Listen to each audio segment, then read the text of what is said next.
All right, and away we go.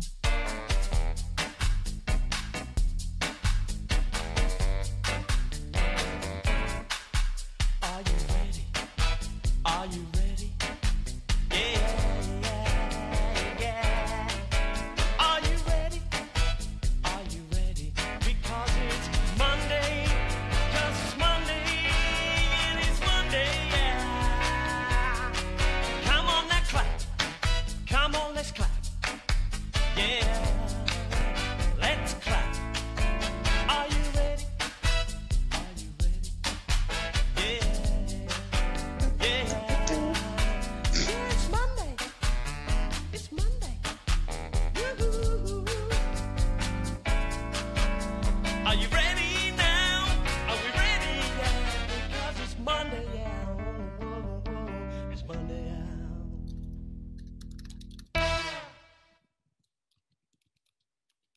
Welcome, folks. Thanks for attending.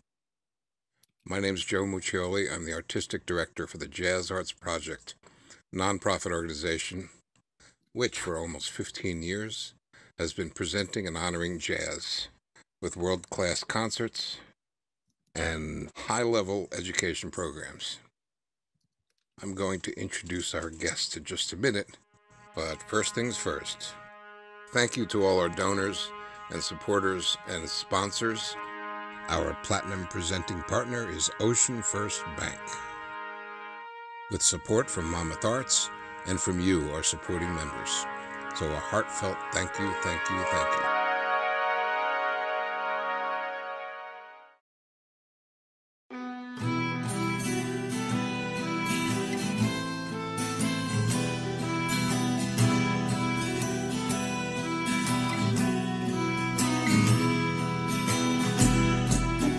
We believe it started in the early days of the 12th century in the Occitan region, or roughly what we now know as the south of France, and then spread to Italy and Spain.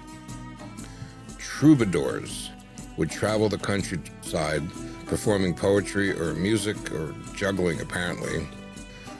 The songs were largely humorous or vulgar satire, and as the word troubadour is related to troubar, which is probably an Arabic root meaning to compose, discuss, or to invent, but the word was used in a mocking sense, having more or less the meaning of somebody who makes things up. The troubadour style employs a rich vocabulary, using many words, rare words, invented words, and unusual, colorful words. So I submit that the troubadours of the time were basically akin to the comedians, singers, songwriters, and jazz musicians touring around plying their craft in the modern era, just as in the days of yore. It's interesting, and hopefully not prophetic, that the art of the troubadours declined in the 14th century and suddenly died out in 1348, right at the time of the deadliest pandemic in recorded history, the plague, or Black Death. We don't know much about how those early road warriors were treated or what they were paid, for that matter, but in the modern world, we have known about touring bands and jazz musicians for centuries now. In fact, there was a time when touring musicians who, at the height of the big band era, for example, traveled on the road 52 weeks a year. Some of them never even kept a house or apartment. They lived in buses and hotel rooms all over the world. It was the early traveling musicians who bore the brunt of, shall we say, inadequate accommodations. This kind of experience gave rise to the contract writer. A writer is an addendum to a touring contract that spells out all the technical necessities for the show, the stage presence, the stage plot, how many microphones and chairs and everything to do with technical things, but it also has to do with accommodations in terms of hospitality, meals, backstage requirements. Some people are surprised at how detailed some of these requests get. Like, Maynard Ferguson had a very specific, I think it was a 2-inch thick ribeye steak and very specific accoutrement to his meal.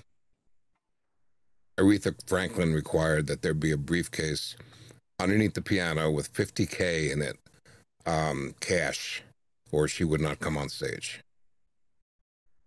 Some of this is understandable. These people live on the road and they'd like to have their accommodations in comfort taken care of by the people that are employing them.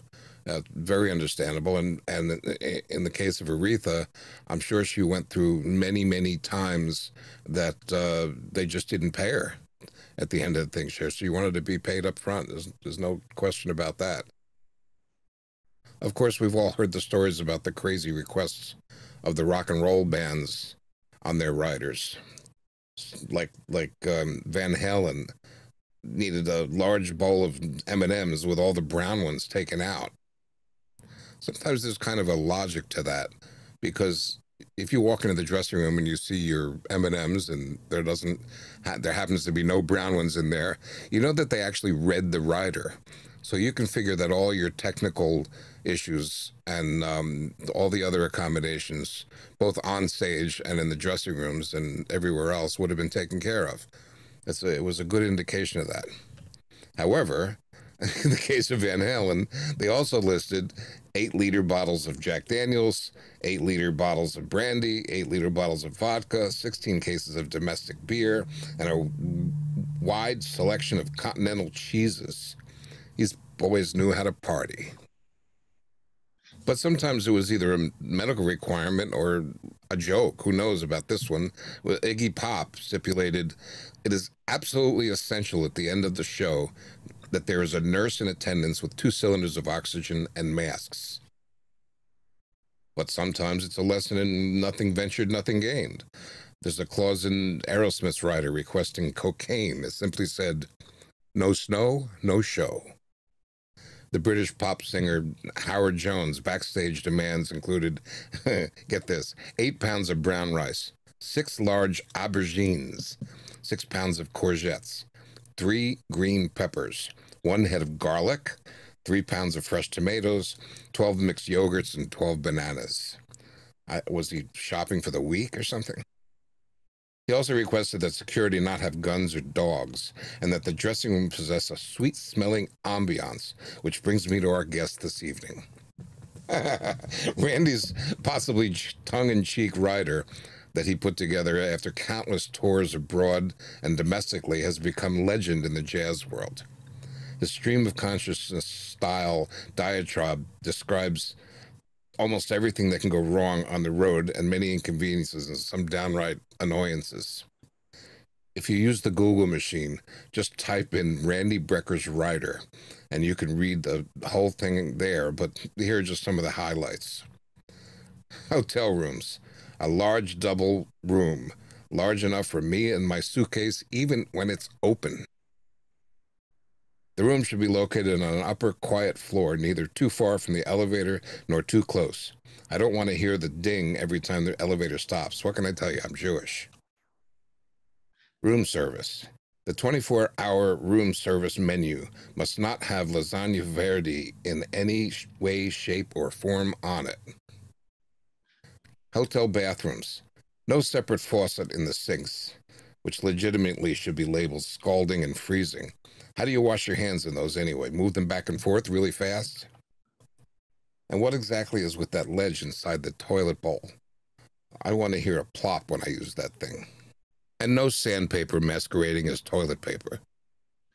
There's a few paragraphs about ordering a bus and getting a minivan instead for a quintet traveling with a double bass, instruments, and luggage. Maybe we can eliminate the scenario where I'm standing freezing on the side of the road and you are futilely and furtively trying to squash the bass case and my suitcase to fit in the back of the too small van. Hey, we got luggage, remember? In America, we change our clothes every day. Can you believe it? Backstage requirements. Ice in my Coke, please. That is what happens to water under 32 degrees. Please try to avoid having the whole audience come backstage for autographs after the concert, especially when they haven't applauded during the concert. Of course, I'm sure Randy never had that problem of an audience not applauding. From an early age, he was noted as a truly gifted and exciting player. As a trumpeter and composer, Randy has helped shape the sound of jazz, R&B, and rock for more than 4 decades.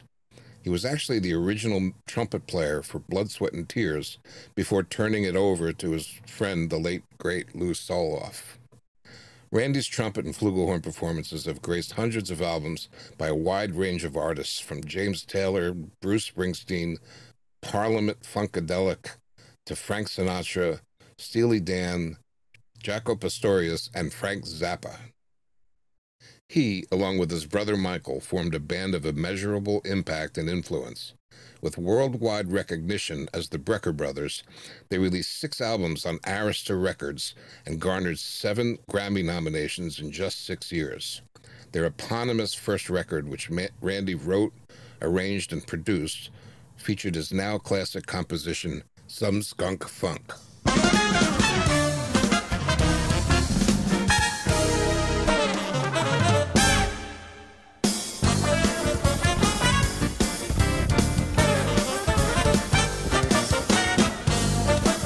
After branching out again as a solo artist, Randy has recorded hundreds of albums and has appeared all over the world in practically every festival, club, and concert hall in existence, and mostly to sell out crowds.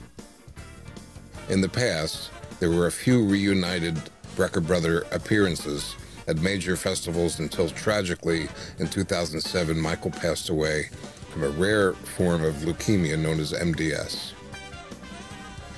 In 2013, Randy released a dual-disc DVD, live, and studio recording dedicated to his brother.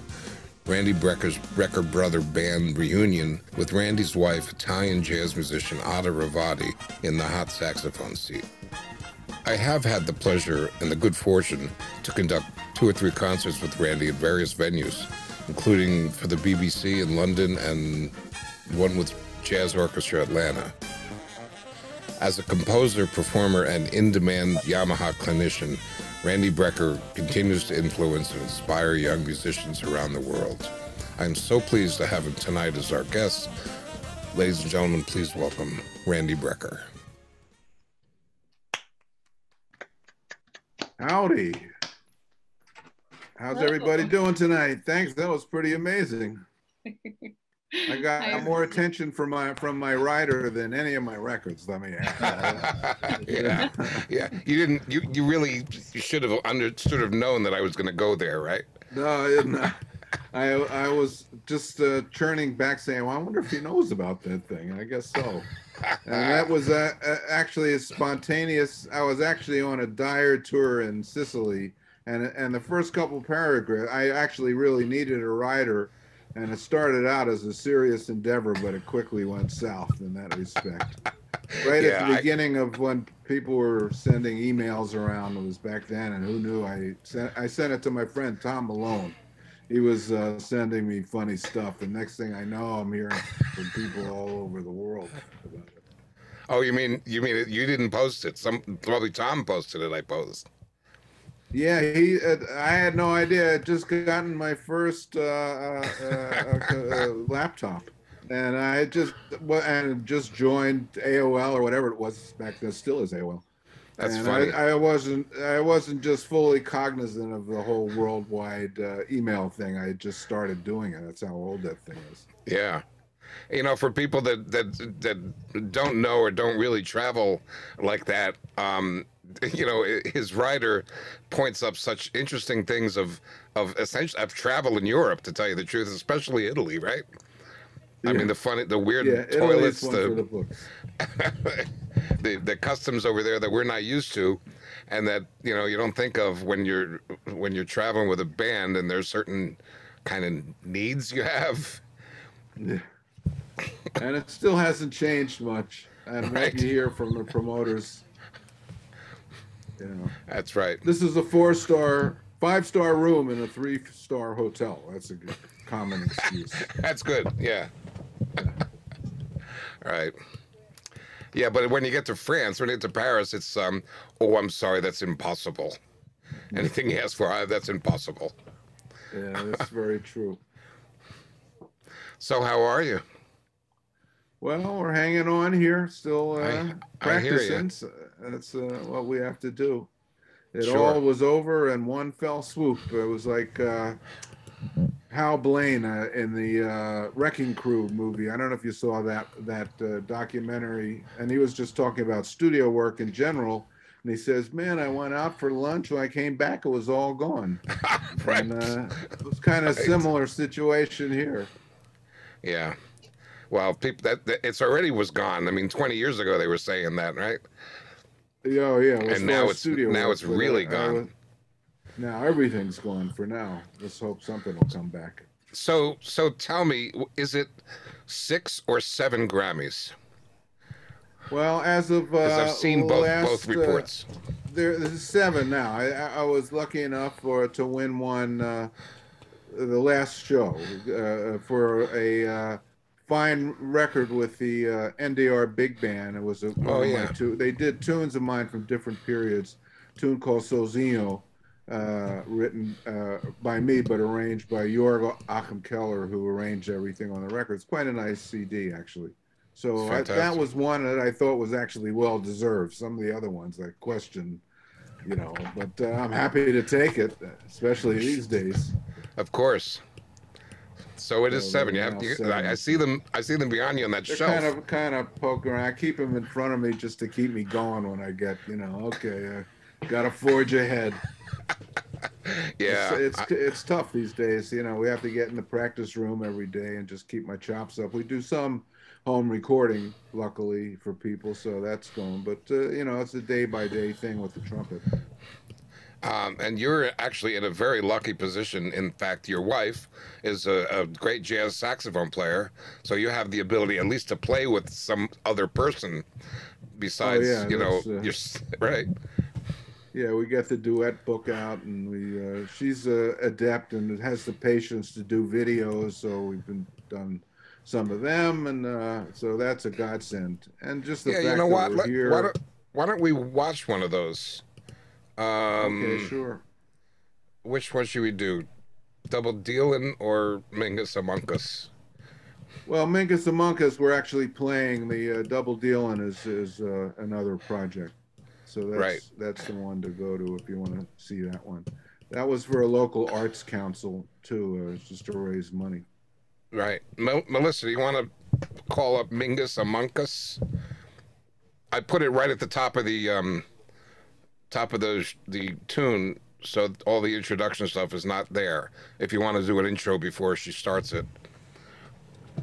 Oh, if I do, well, it's this. I don't know how much of it you'll play, but we started out with a tune of mine from a record called "In the Idiom," which is called "There's a Mingus Among Us." What might have happened if Charles Mingus and Thelonious Monk had collaborated and written a tune together? And then further on in the video, we go into one of her tunes from the recent Brecker Plays Rovati record. We still had the rhythm section, so we played on top, kind of music -1, because we can't fit a whole band in this little room. Right. But it came out very we just have nicely. the first tune in there. Okay, sure.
Beautiful. That video is in sync usually. Somehow I think in transmission. Yeah, it's a bandwidth thing kind of thing. I'm sure. That's of course I guess I cut it and sent it back to YouTube. So in the process, it probably got out of sync. But it sounded great. But yeah, it sounds was like fun you're to do, sounds like you're at the top of your game, Randy. Well, that day I was. I don't know about today. That's the Trumpets. So, yeah, that's the Trumpet. That's right. There's a recent picture of Clifford Brown, the Surface that I downloaded, and it's him and the Trumpets on the music stand, and Clifford's about 3 feet in front of it, just staring at it like, what's it going to present to me today? And and you understood that exactly. Oh man, yeah, I know it all too well. I know. Hey, listen, I had a great time a few times with you. We did several concerts together. I was thinking that I think the first one was over in Pennsylvania. Was that with Bill? Oh, Bill. There you go. Senior moment, Bill. Not Watrous, Bill. Warfield. Oh, Bill Warfield, right? Yeah, that's at the school where he teaches. Yeah, Lehigh Valley, I think.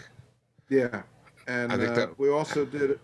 I think we did one in Atlanta, didn't we? Maybe. That's right. We did one in Atlanta. I think Brent is here, in the Brent Runnels. Oh, yeah, sure. Great to Brent, see unmute you. yourself. Say hello. Randy, great to see you, man. Hey, yeah, there he is, man. I remember that one well, man. I was just trying to think of what we played. Did the I think we did some of the So Miles Ahead? Miles Ahead and some of the Birth of the Cool, I think. Birth of the Cool, right.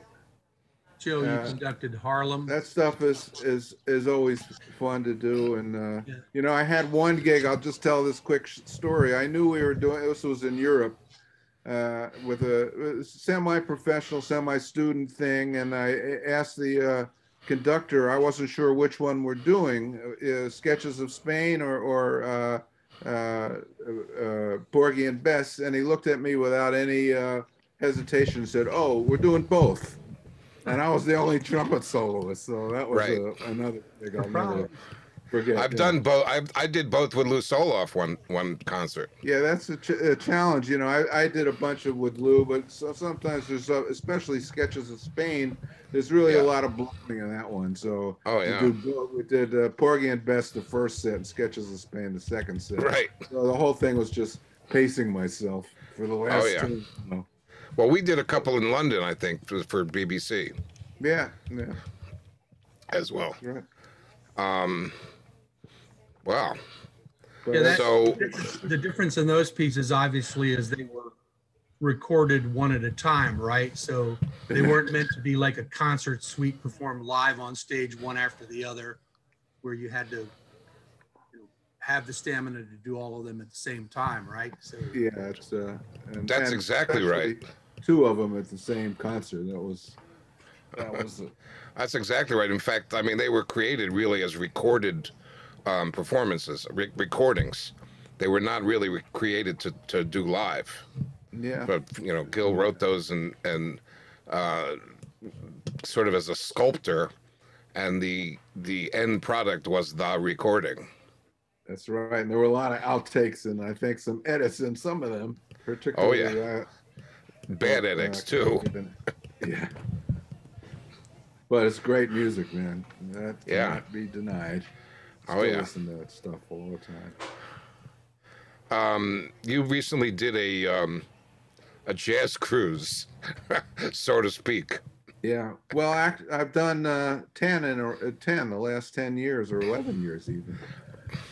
And this just got in. It was in January, and we weren't, thinking really COVID. Yes, it had just hit, and we were very lucky. Looking back on it, I mean, it was towards the end of January.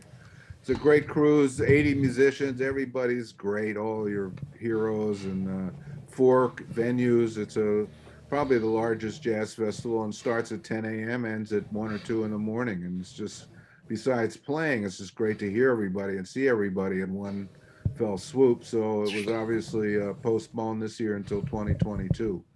So Yeah, but hoping- you did something recently, right? A recording or something. Well, we did an Christmas just last Monday at Birdland, which is sadly closed again. Hope it'll reopen. Gianni had just, who has one of the venues on the cruise, the Birdland venue, which is in the back of the boat. Really nice venue. So the core band got together. It was one of the first times I had played it with real musicians since July. I think I had one gig, and it was a lot of fun. We did some kind of revamped Christmas tunes for the people that are usually go on the cruise and they're going to send it out. Shelley Berg, Ken Poplowski, David Fink, Houston Person was there. Oh yeah, Matt Wilson on drum. Really good band.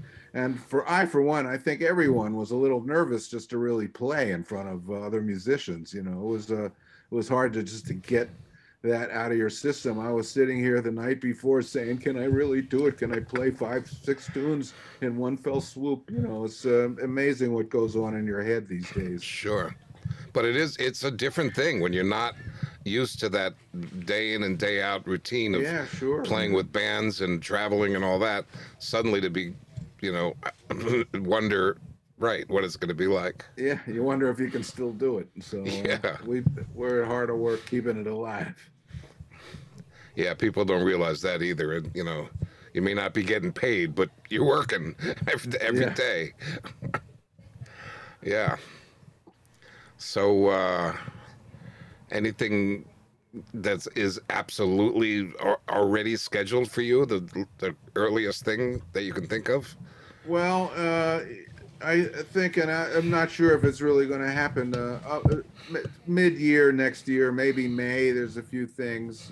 We'll see how things develop. You know, you just go day by day, week by week. In Europe, there are a lot of hot spots now, so we're just not sure. I think, you know, from what I can gather, I'm not a fortune teller, but it's going to be 2022 before really things, I think, get back to some sort of normality. I don't know. Maybe I'm a pessimist, but that's the way it. No, I have a feeling you're right.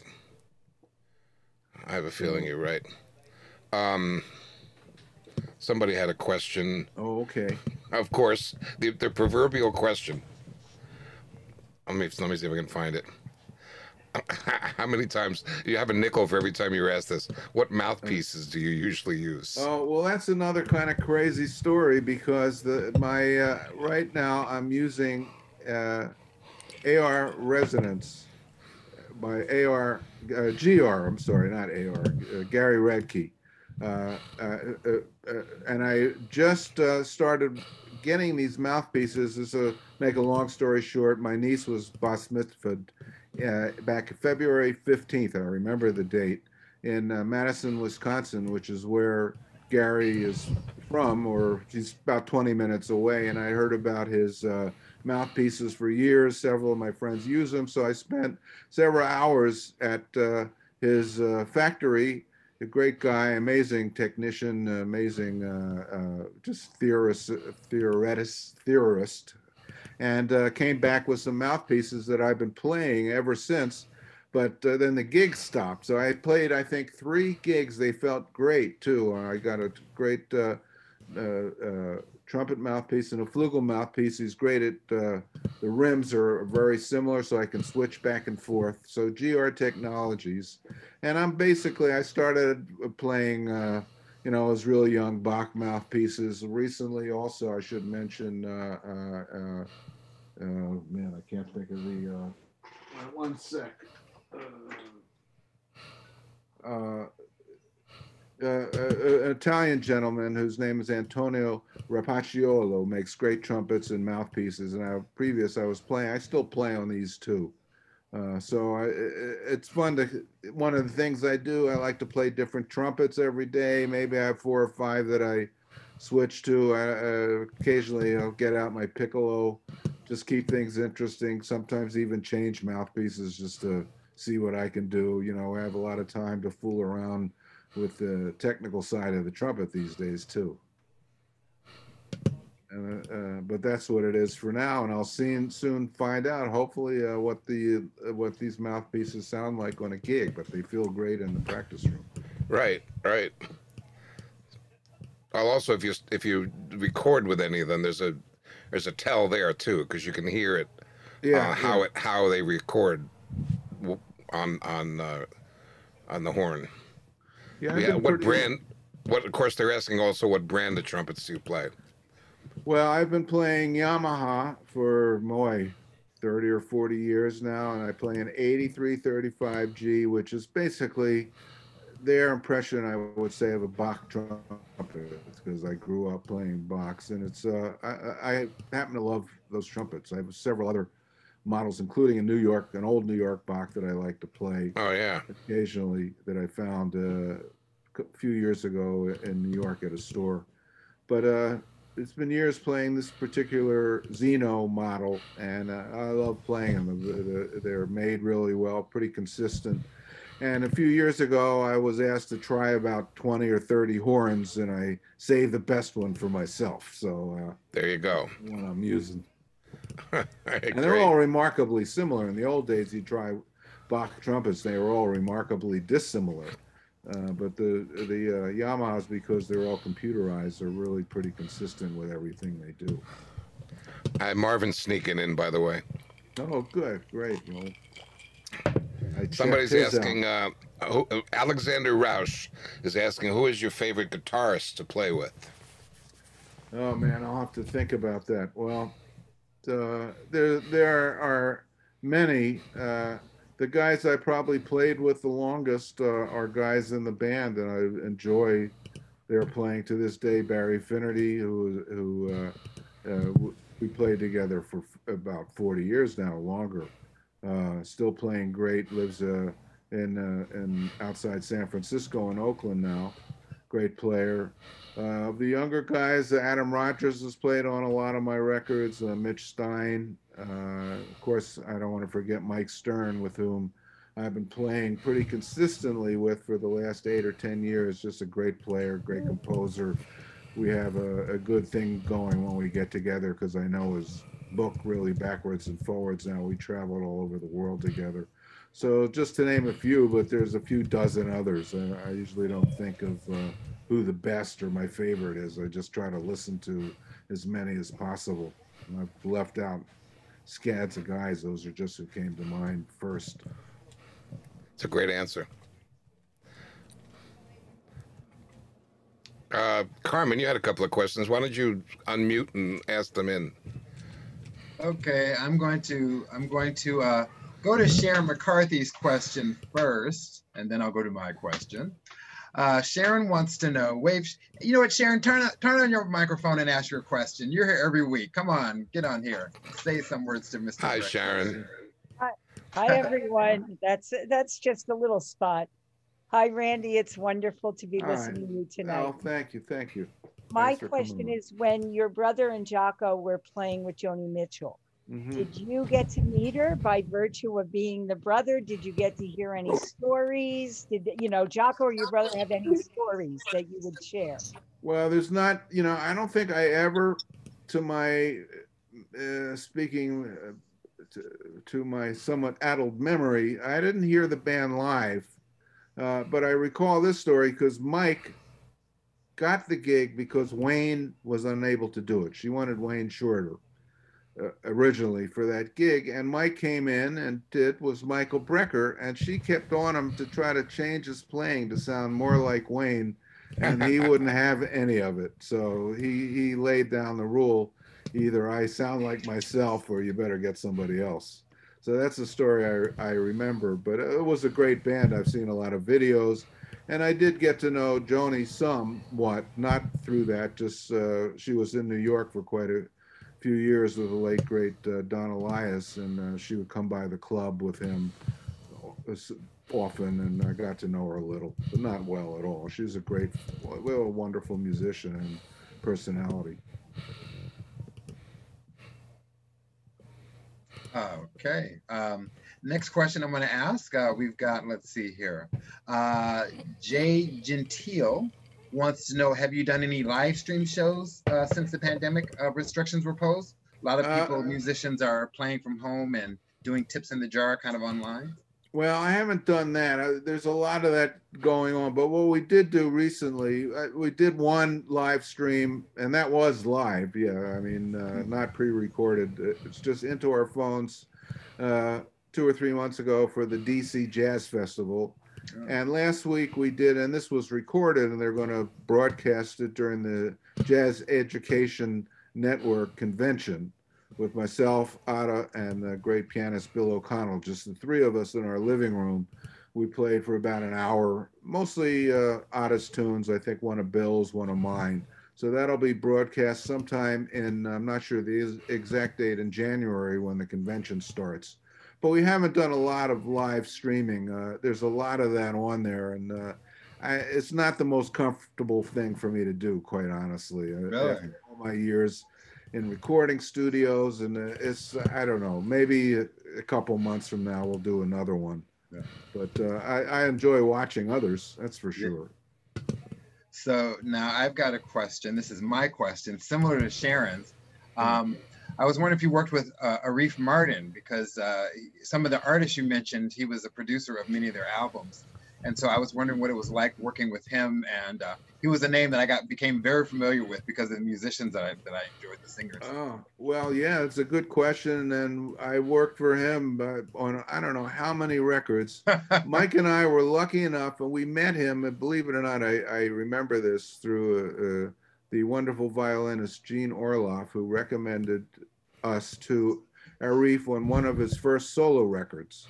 And he enjoyed what we did, and I ended up kind of contracting horns on some of the records, and actually writing. He got so busy with artists writing charts for the horn section. And he tried to give me credit whenever we could, but it was, this is a kind of a cool story. At one point, he would give me a cassette. It was back in the cassette days. And a rhythm section and a guitarist playing the melodies. And I was leaving one of the sessions. I asked him, you know, Arif, it helps me when I write the charts if I know who the artist is. And he kind of looked to the ceiling and said, well, it could be Aretha. It might be Carly Simon. It could be Bette Midler, or it could be Ringo Starr. And I said, oh, okay. Well, he said, don't worry about that. We figure that out later. Yeah. So that was kind of the way things worked. With things were so busy, they were churning out stuff every week, and we got to play with a lot of great artists, although most of the time they weren't there. The Stones were there. Rolling Stones, they showed up for the session. That was a fun one. Well, you are actually, I'll just take a second, even though you probably may or may not remember, but one of the albums that you were on was one of my favorites, Shaka Khan's Naughty album. Ah, yeah. An album from 1980, I think, and it doesn't get a lot of recognition, but the musicians on there are fabulous, and that's one of the reasons why I really like it, because they worked a lot with, I think Howard Johnson is on there because they had tuba players and just lovely brass and all over it. It's just an amazing album. Well, he had a pretty, first-rate in-house rhythm section comprised of New York studio guys, some guys from the Average White Band. Steve Ferrone played on a lot of that stuff, and Anthony Jackson, and they were just, like I said, every day they were churning out the hits. Yeah. And we were lucky enough to tour with Chaka. We did a couple tours with her, Mike and I, and a great band, including the guys from the Average White Band, and man, it was a fantastic experience. A couple months on the road with her. Well, I've got one other thing I'm going to do, and then I'll turn it over to someone who has a question. But I also want to ask one other question. I feel, I just mentioned that album because that was 1980, okay? And so I literally was like, I think 10 or 11 years old, and that's what I'm listening to, Shaka Khan's Naughty album. And when I listen to it now, the music on there is so, I think, intelligent. The education behind it, I mean, the melodies, it's fabulous. And me and my friend, we always say how blessed we are to have grown up in the 60s and 70s when pop music and soul music, and it was a mix of everything. I mean, when you think of Earth, Wind and Fire and you think of Steely Dan, I mean, the radio, we weren't really segmenting music like we are these days, you know? So I was just wondering what your take is on music, pop music today. Well, it's tough, you know. I agree with you completely, and I happen to have watched Marvin's interview show a couple days ago. Maybe I shouldn't have, because it was so great. I was saying, man, how am I going to follow that? But I was really lucky to come to New York when I did in 1966. I right behind him, and he quickly got into the studio scene. It took me a little longer, but not much longer, because I had met Clark at the Notre Dame Jazz Festival, and I had met Mel Lewis at another competition, which we could talk about in Europe. The summer of 1966, I had just gotten off a State Department tour with the Indiana University big band. So I with the help of Marvin and a couple other friends, got into the studio scene pretty quickly, and next thing I know, I'm playing with all my heroes: Snooky Young, Marvin, even though he's only 5 years older than I am, Snooky, Ernie Royal, Bernie Glow. I couldn't believe it. Wow. And eventually, I had one foot. This is a long story, in soul music, R&B. I love that stuff. Maybe having to do with being in Philly with the advent of American Bandstand. All the great soul records that came out of Philadelphia. I played in a lot of those type of bands when I was there. Wow. And Philly is, Philly Gamble International, and Gamble and Huff. It didn't work for them. I was too young then, but I followed their careers, and previous to that, what was the name of that label? Cameo Parkway, The Twist, Chubby Checker, American Bandstand emanated from South Philly. So I was exposed to pop music, and I kind of caught on early that all jazz musicians were the musicians on a lot of the records. So I think subconsciously that kind of registered. I didn't even really know it at the time, but I started to research it. No, they were all great jazz players. There was a guy named Buddy Savitt, who I knew. I would see these guys. This is a long answer to your question, but I'm leading up to it. I would see all these guys. There was a place in South Philly where all these great musicians, a guy named Vince Montana, Buddy Savitt, John Bonnie, unknown guys to the outside world, but fantastic players. Buddy had been with, took Stan Getz's place with Woody Herman.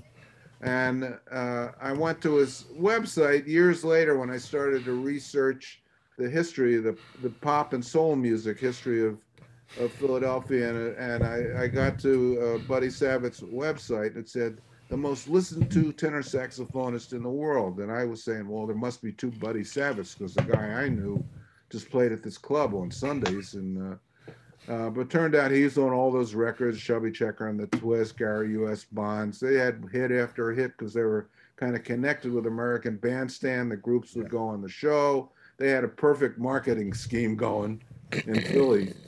And that kind of what led my interest in soul music and pop music. And I played in those kind of bands, in Philadelphia blues bands, no charts. So I was kind of familiar with that style of music. Went to Indiana University, and lo and behold, getting a degree in music composition, playing trombone in the band was Booker T of Booker T and the MGs. Wow. So I actually played locally with his band for a couple years and got into the Stax soul thing. Of course, the Beatles and Stones, I kind of came from that cultural background in college, everybody listening to that stuff. And it was fascinating for me. So it's kind of a natural thing to have kind of one foot in that idiom, so to speak. And the other foot was in pure bebop. Yeah. And like you said, I love listening to the radio. Like you said, the formats were all integrated. You would hear on WHAT everyone from Dave Brubeck to Ray Charles in one day. You know, the people didn't think of all these little formats that everything is cut into now. And at one point, I missed the jazz station. I remember I was about 12 years old, and I missed the station, and I hit the R&B station, and that was really when I first heard James Brown, Little Stevie Wonder, Night Train by, I can't think of his name now, what's the theme song. So I have a long history going back with that, and it was just so I had a kind of a natural affinity for just loving the different styles. I didn't have to really change my content so much, but it was just a rhythmical thing that from doing it, it kind of caught me in it. And, and things are a lot different now, you know, because first of all, there aren't humans playing on the records. It's all machines, and now it's all machines in different people's, you know, closets. Really, you know, it's hard to get guys together to you can feel the difference. You can feel the difference and the inspiration. Well, you can, but a lot of people don't know the difference. It hasn't ever, you know, the people that buy records don't know it's all. I don't think it's ever occurred to them that it's not quite the same as it was. But those were great years. So Randy, you do have a distinction though of a trumpet player being on all those, you know, R&B and rock and roll, and I mean you were one of the horn players on the Springsteen thing, right? Born to Run.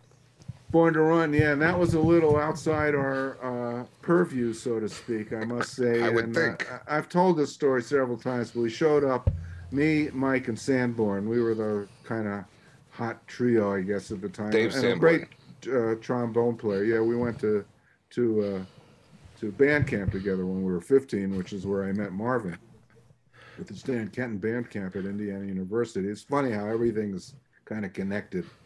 And we showed up to the Springsteen date, and there was music on our stands, but there were no notes. It was just blank music paper. And I guess they didn't really know better. They expected us to make up the parts, I guess, which under certain circumstances was kind of funkier stuff or more R&B or soul stuff.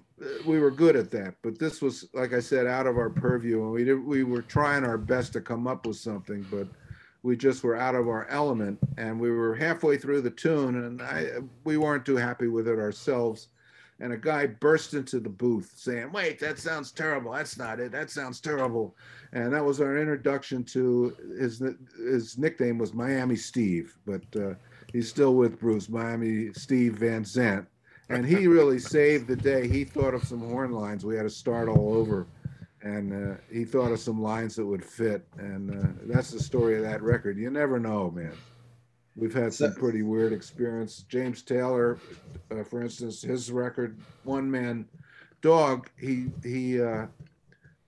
didn't know how to write music out in conventional terms, but he used graph paper.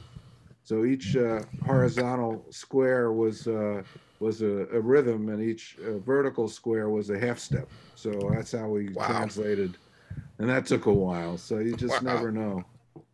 So Randy, I have and Joe, I'm going to say to both of you, we might run over a little bit tonight because quite a few questions have popped up. I want to turn it over to. Go ahead. I want to turn it over to Diane. Diane, if you can jump on real quick, you have a comment that you wanted to make about your sister. I think someone working with. No, my friend. No, I was fortunate enough to get to hear you and Michael at a wonderful show, the Brecker Brothers at 7th Avenue South back in the 80s. Oh, great. And my friend Kim's boyfriend, Sam Buccio, I don't know if you'd remember him, but he did sound for you out in the truck. I think I had to run wires from the truck in the street to the club. But great. It was great to have you here tonight. Well, that club had a 10-year existence and almost drove us into the mental ward and the poorhouse, but it was a lot of fun. I don't know if you remember Sam doing sound on. Not quite that particular night, but I guess if we were recording, we did a lot of recording, and a lot of people did live records at the club over that. From 1977 to 1987. Well, speaking about this one time at band camp, apparently, thanks, Diane. Apparently Mitch Farber is in the room, and he went to band camp with you also.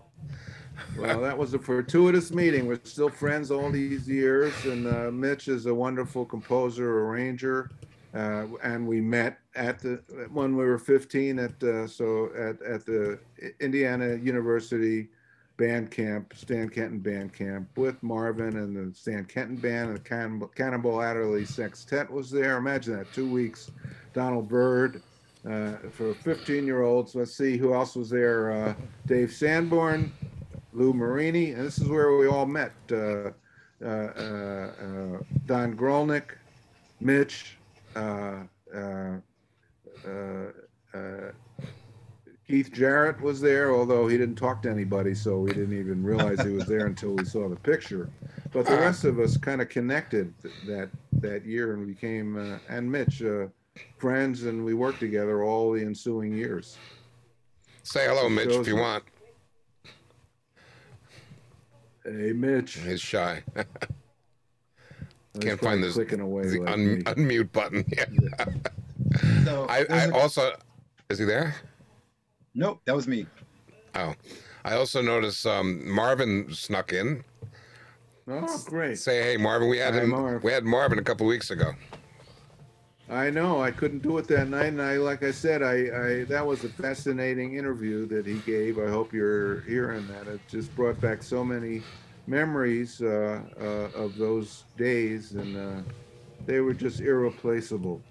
The years. Yeah, for with, those of you. band. For those of you who don't know, Randy mentioned Marvin's Zoom session with us. We have a Zoom page. I'm sorry, a YouTube page. I don't know, Carmen, if you want to find the link to that, we can put that up. For you. Yeah. We have a playlist on our YouTube page called Mondays with Mooche. That's the playlist. And if you open the playlist and grab the link from that, you can put it in there. And we've posted all of our Mondays with Mooche recording sessions. So you can go back and see a bunch of them. I think is this number 31 now? I think it was 31 or 32. Oh, yeah, one of those. So there's You're at up in least there. 30 of them you guys can check out at any time if you just go onto our YouTube I'll do that page for you. and you know, like us while you're at it, will you?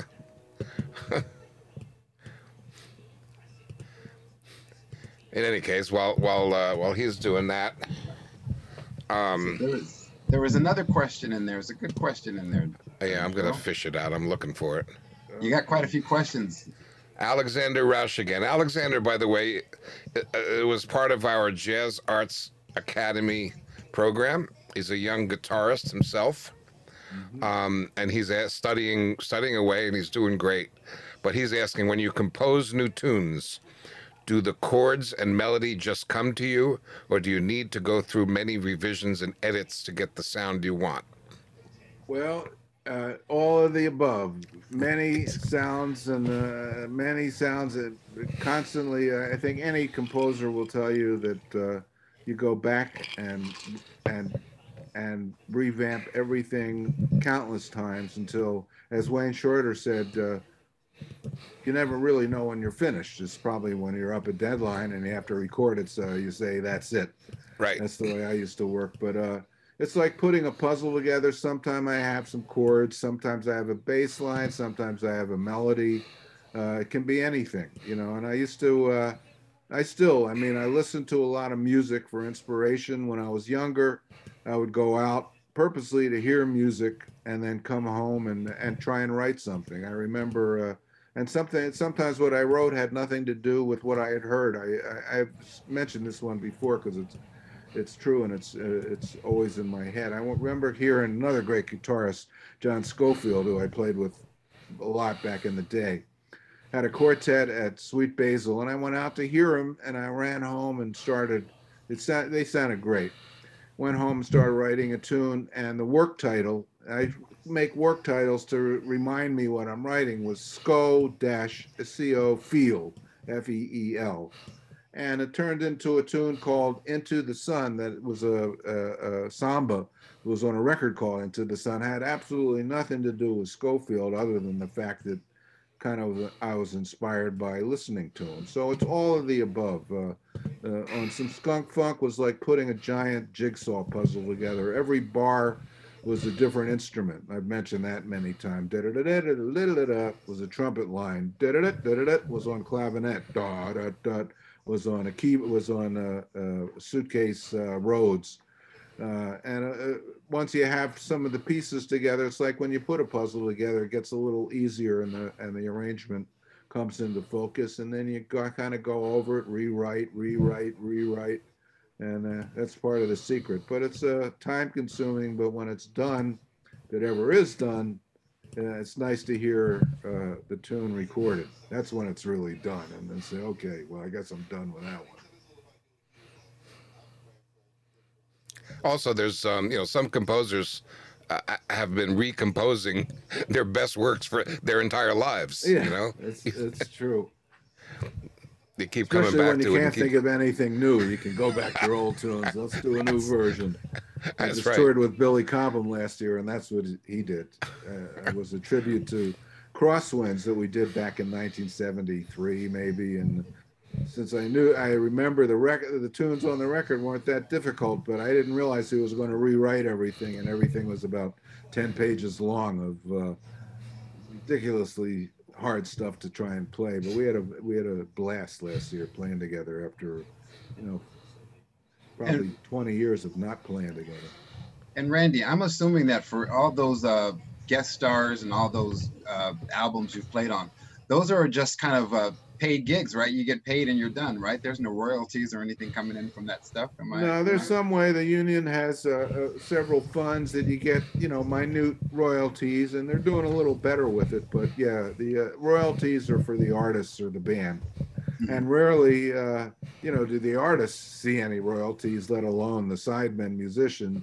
We got paid scale when we could, double scale when we got a little more popular, and that's it. And that includes all the hit records, Bill Wood's famous solo and Billy Joel's tune. You got scale, $300 or something, maybe double scale, and that's it. Yeah. Same with Mike, all those great solos. The few times I had a trumpet solo, they were like those saxophone solos, but I had a few, and it was scale and that's it.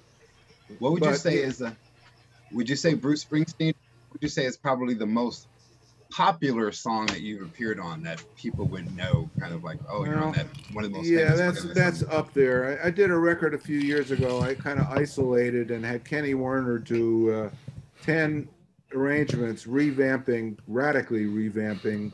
This was my wife Ada's idea of hit records that I played on, and one of those was Bruce's record. Another one that I actually haven't heard, but I just watched the movie, was Frank Zappa live in New York.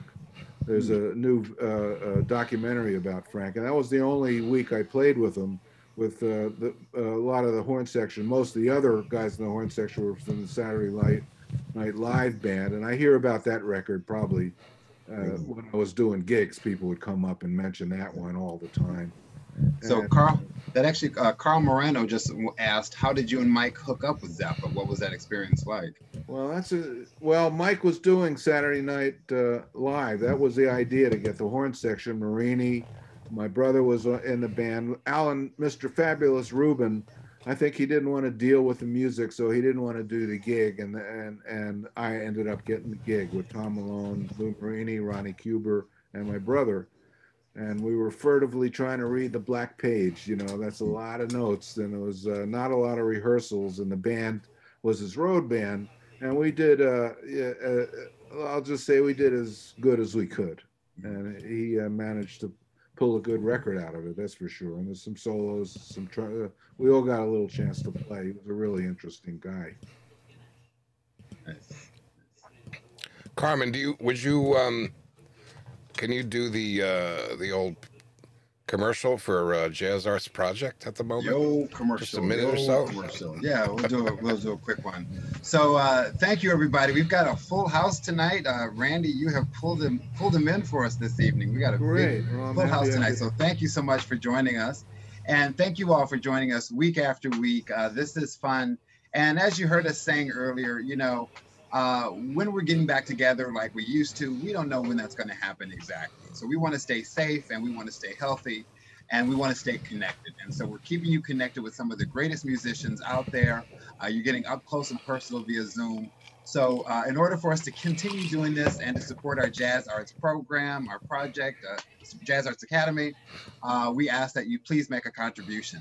The other thing is, I'm going to ask some of you if you'd be willing to make a contribution tonight or tomorrow we'd like to, there's a surprise that I wasn't aware of. I learned about it. Thank God for social media. But if you might join me, if you turn your mics on, I'm going to ask you to join me for a little minute and just wish Joe a happy belated birthday. Because his birthday was on Friday. Joe's birthday. So happy birthday, Joe. You should play happy birthday for Joe. That's what you should do. What is this? 35 or 36, Joe? Happy birthday. Happy birthday. We won't sing you the song for you, Joe, but so consider making a contribution also in honor of Joe's birthday, because Joe did not tell me. Had I known, we would have been doing some fundraising on that sucker. But anyway, we're gonna. But Joe is the founder, artistic director, so none of this would be happening without Joe. And as you can see, the intros that he's producing. If you watch I would suggest go back to our episodes on YouTube, watch the first episode, then watch this episode. You will see tremendous growth in our show. So again, thank you so much for supporting us. Thank you for being here. That's it, Joe. Thanks, Carmen. Thanks so much. Did not expect that. If Randy, if you don't mind, we can stay a few more minutes. It's be cool with me. Okay. Is he still here? There he is. Yeah. Marvin, you want to unmute yourself and say hello? Sure, I'd love to say hello. You know, it's interesting.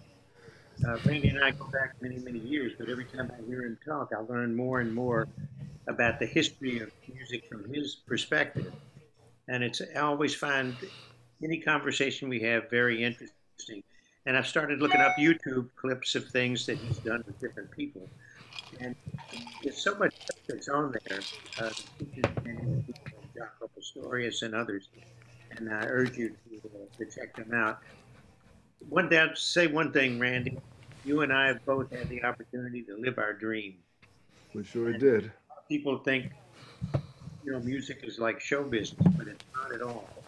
The music community is something that's so tight knit, and if the greatest thing in the world is to be able to feel that relationship with your colleagues, having shared wonderful musical moments with them, and how close that brings you, and it stays forever, And I'm sorry I missed Mike's program last week, but I had my daughter and her husband and 2 little grandchildren here, and man, trying to get away for a minute is almost.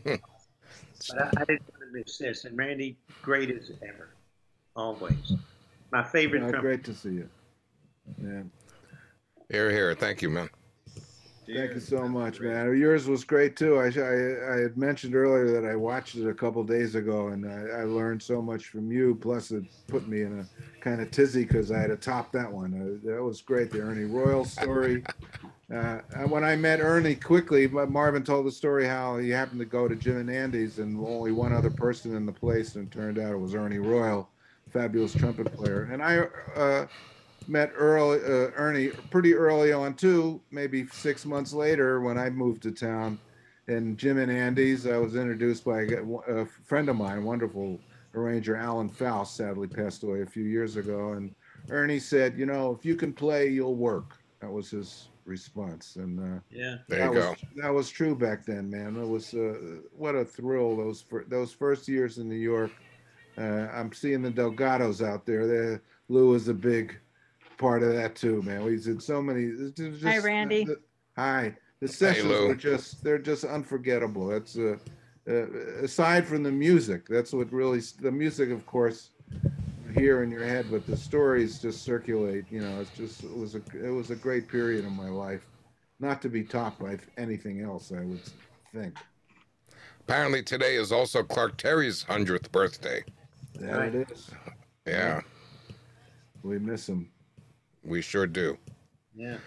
So we listened to a Jaco performance with you called The Chicken. Okay, if you got that up. Melissa, are you still with us? Yes, I'm just looking for it now. All right. What is it called again? I'm sorry. It says Jaco The Chicken. Okay, I think I have it.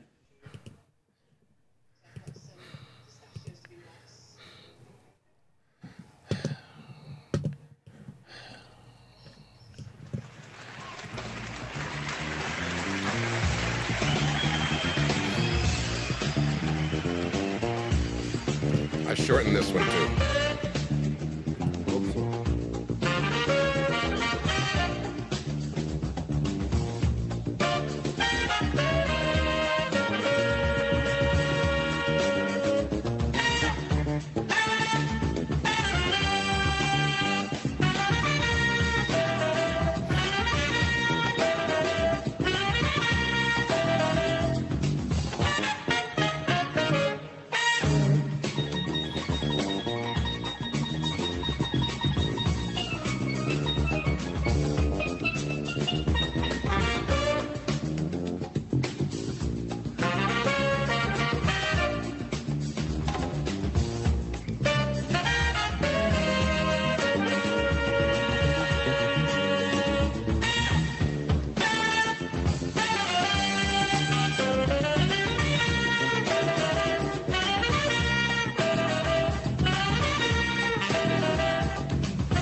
Thunderous applause.